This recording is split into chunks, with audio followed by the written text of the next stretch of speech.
This video demonstrates new cybersecurity enhancements added to the SCADAPack e-controllers and the SCADAPack e-configurator. If you are watching this video, it is perhaps because you have read the label notification on your new SCADAPack. Or you have attempted to connect to a new SCADAPack controller with SCADAPack e-configurator 8.14.7 or older, and have received this message saying the function code is not supported. And if you try to write a configuration to the controller, you would also be blocked and presented with this message. This video will demonstrate how to resolve this issue, and more importantly, how to manage security locking on your new SCADAPack E controller. But first, let me explain what this message means and the purpose of the new package label. Schneider Electric believes cybersecurity is critical in today's connected world. As such, we have added new mechanisms to our products to improve their cybersecurity capabilities.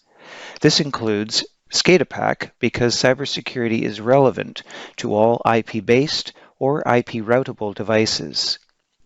As of January 1st, 2020, SCADAPack controllers now ship with a cybersecurity feature that requires initial configuration before the hardware can be used. As a result of the addition of the cybersecurity feature, customers receiving new SCADAPack controllers will also need to obtain updated tools in order to apply controller configuration. A label highlighting this requirement has been attached to the SCADAPack packaging. Included on the label is the following list of software tools that have been updated to support the cybersecurity enhancements, including SCADAPack e-configurator. To unlock your SCADAPack and resolve this issue, you will need to update your SCADAPack e-configurator version to 8.15.1 or newer. As you may have discovered, older versions of SCADAPack e-configurator will not be able to configure new SCADAPacks equipped with a cybersecurity feature. Contact your local support team or this email to obtain the SCADAPack e-configurator update. Once updated to SCADAPack e-configurator 8.15.1 or newer, you will have three choices for managing the secure lock on your new SCADAPack. Option 1, disable the security lock feature, and if the security lock is desired in the future, a cold boot or service boot will re-enable it. Or apply the security lock with a password of your choice. Or downgrade the controller's firmware to remove security locking altogether. Typically, you may want to begin with option 1, to disable the security lock, because you will need to have the controller unlocked in order to edit and write configuration changes to it. You may choose option 2 to apply the security lock later, after all configuration is completed and the device is placed in the field. The security lock blocks all configuration commands, but protocol access is not blocked for communications with other devices or with the SCADA host. We will discuss option 3 later. Let's begin with option 1. How to disable the security lock. Note that the device must be unlocked or the lock feature disabled in order to edit and write configuration changes to it. This option will disable the requirement for a security lock password. A cold boot or service boot is needed to re-enable security locking. If you have other SCADAPacks on your network that use firmware without the cybersecurity feature, this option will set the new SCADAPack to operate like your existing SCADAPacks. Let's look at a demonstration. Opening up SCADAPack e-configurator, I'm connected to a new SCADAPack 334E over USB.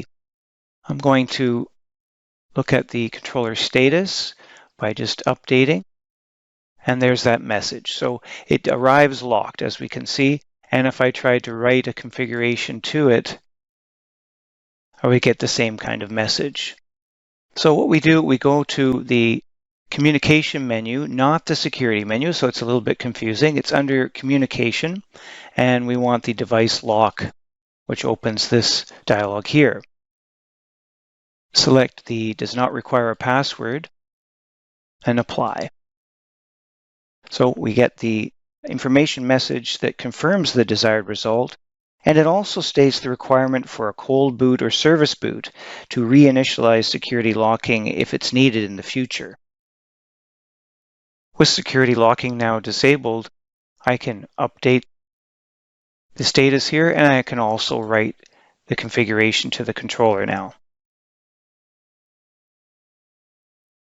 Now that the security lock has been disabled, let's look at a few items to be aware of when working with a device with locking disabled.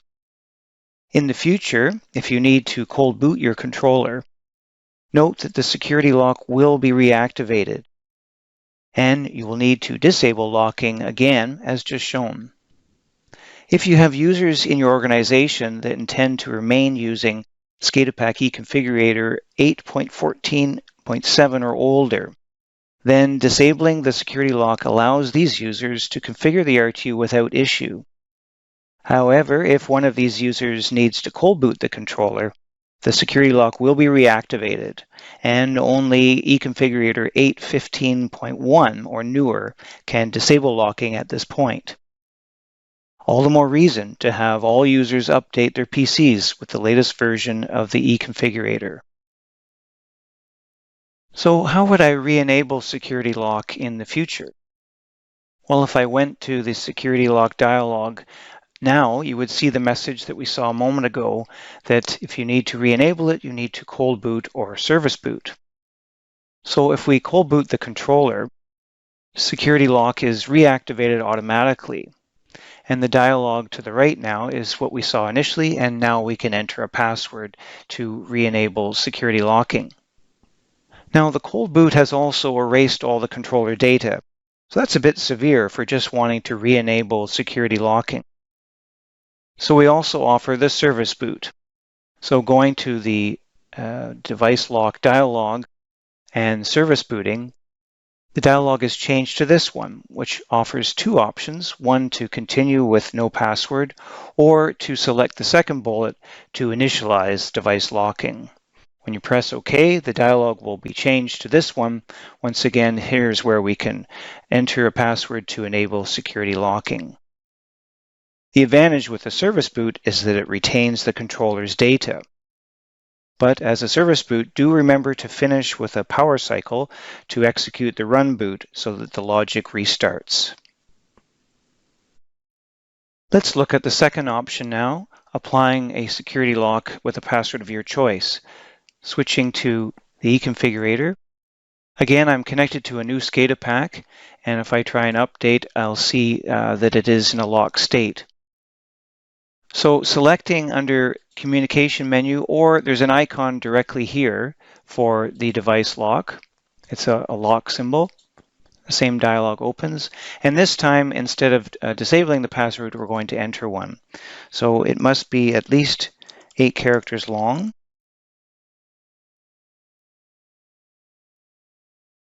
Password has been accepted. Let's see if it has changed things.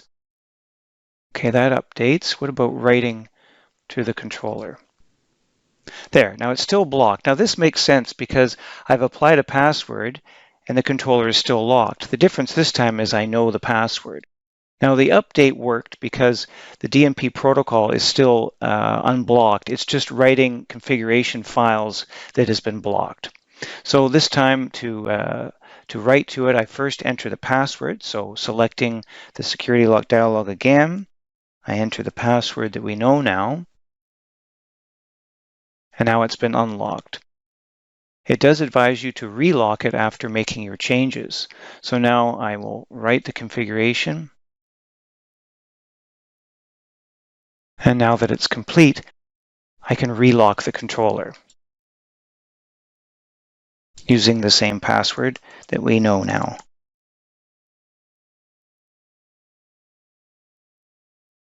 Summarizing how to work with a password-locked SCADAPack.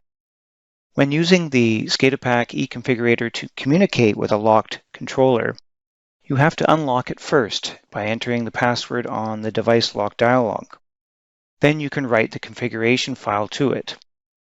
After, relock the controller using the same dialog to secure it. Note that locking only blocks the writing of the configuration. It doesn't block protocol access to the SCADA host or peer devices. It also doesn't lock reading controller data, such as from the point browser. Looking at the last option, to remove the cybersecurity feature from being enabled on your SCADAPack in the future, replace the controller firmware with the last version before security locking was introduced for your controller type. This option may be helpful in the short term, but downgrading firmware means you are choosing to not take advantage of any improvements, fixes, or new features associated with maintaining up-to-date firmware.